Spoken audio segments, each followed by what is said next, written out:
¿Cómo empezó la vida?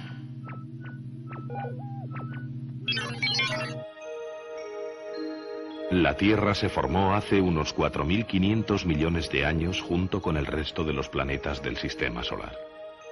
Probablemente era una masa incandescente que se fue enfriando poco a poco. La joven Tierra tenía una gran cantidad de energía que se manifestaba de diversas formas. La actividad volcánica debía ser entonces mucho más abundante de lo que es ahora. Enormes masas de roca incandescente ocuparían grandes territorios.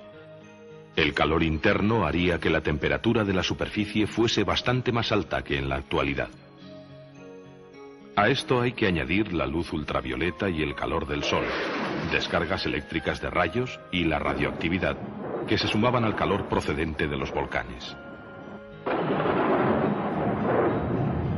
Los estudios sobre los volcanes actuales hacen suponer que la atmósfera primitiva tendría gran cantidad de hidrógeno que se iría perdiendo gradualmente, ya que al ser tan ligero podría escapar al campo gravitatorio. Además habría metano, amoníaco y agua.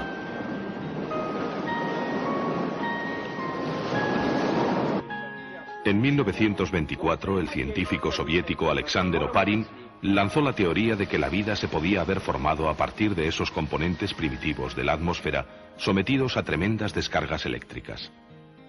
En los océanos primitivos se formarían unos compuestos orgánicos sencillos que constituirían un medio ideal para el desarrollo de la vida. En 1953, Stanley Miller de la Universidad de Chicago, con la ayuda de Harold Urey, reprodujo en un laboratorio la atmósfera primitiva mezclando metano, amoníaco, agua e hidrógeno.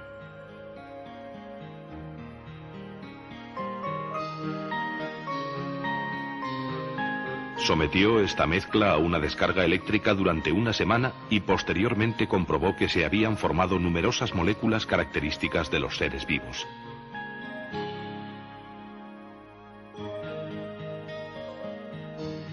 Miller demostró que los gases de la atmósfera primitiva de la Tierra, expuestos a una gran cantidad de energía, pudieron combinarse para formar compuestos orgánicos similares a los que se encuentran en los seres vivos.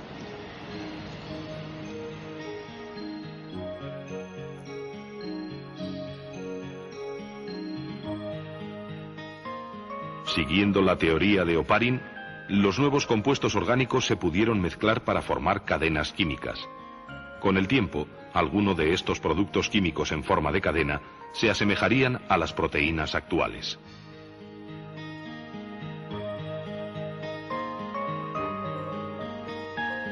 Otras moléculas antiguas fueron, sin duda, versiones elementales de los ácidos nucleicos. Durante millones de años, tales sustancias químicas se formaron y se destruyeron bajo las violentas radiaciones solares. Pero a medida que pasó el tiempo, alguna de estas moléculas debió alcanzar un grado tan alto de organización que le permitió duplicarse. Estas moléculas, que probablemente eran ácidos nucleicos, en su proceso de evolución lograron incorporar proteínas a su estructura. Así nació una relación entre las dos clases de moléculas. Con una membrana que les confirió cierta autonomía, las proteínas y ácidos nucleicos formaron las primeras unidades de vida.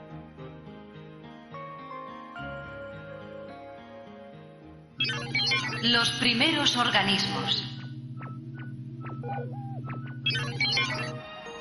Los primeros organismos vivos se alimentaban de las sustancias que había en los caldos de los océanos primitivos. Este tipo de alimentación, mantenido durante varios millones de años, debió acabar con las reservas de materia orgánica. Por eso, unos 1000 millones de años después de la aparición de la primera célula viva, algunos organismos pusieron en marcha el proceso de fotosíntesis. Las células primitivas utilizarían la energía solar para transformar anhídrido carbónico, agua y sales minerales en alimento y liberar oxígeno al medio. Así, aparecieron los primeros vegetales, los llamados productores primarios, hace unos 2000 millones de años.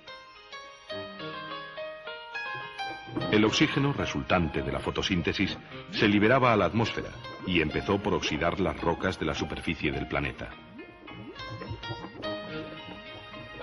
Después se fue acumulando en la atmósfera hasta que se acabó formando la capa de ozono, que absorbe la mayor parte de las radiaciones ultravioletas del Sol. Gracias a esta protección, la vida evolucionó hacia formas más complicadas, capaces de utilizar el agua y los minerales del suelo.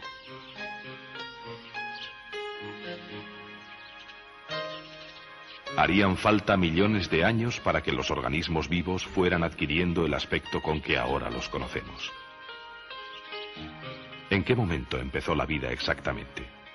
¿Y por qué tomó una forma determinada y no otra? Son dos preguntas todavía sin respuesta.